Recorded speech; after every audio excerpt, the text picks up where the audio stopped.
আরজিকরের ঘটনা নিয়ে রাজ্য জুড়ে দিকে দিকে প্রতিবাদ বিক্ষোভ চলছে। এরই মাঝে রবিবার সন্ধ্যায় আরজিকরের এই ঘটনায় মালদায় প্রতিবাদ মিছিল, মোমবাতি জ্বালিয়ে প্রতিবাদ মহিলাদের।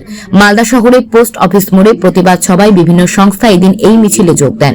সমস্ত প্রতিবাদ বিক্ষোভ মিছিলের একটাই দাবি, দোষীদের যথাযোগ্য শাস্তি চাই।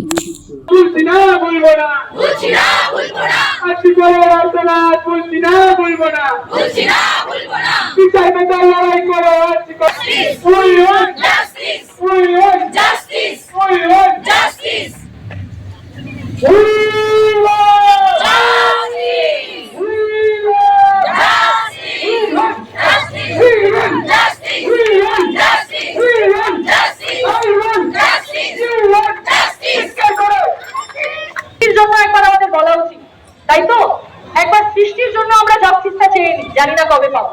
We want justice! We want justice! We want justice! We want justice!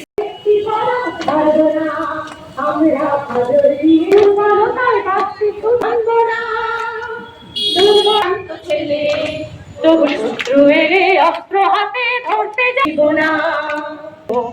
আমরা তোমার শান্তি প্রিয় শান্ত ছেলে, তবু শত্রু এলে আঘাত করতে জানি, আমরা প্রতিবাদ করতে জানি। এই নিরাপত্তা বোধের জন্য আমরা এখানে মিছিল করেছি, আমরা এখানে একত্রিত হয়েছি। আমরা চাই পুরোপুরি প্রশাসনের কাছ থেকে নিরাপত্তা পেতে, কারণ এখন মহিলারা পুরোপুরি ঘরের মধ্যে যতটা সুরক্ষিত, বাইরে একদমই সুরক্ষিত নয়। সেই সুরক্ষার জন্যই আমরা একত্রিত হয়েছি এবং প্রশাসনের কাছে আমাদের এই দাবি, আমাদের পুরোপুরি সুরক্ষার ব্যবস্থাটা করা হোক।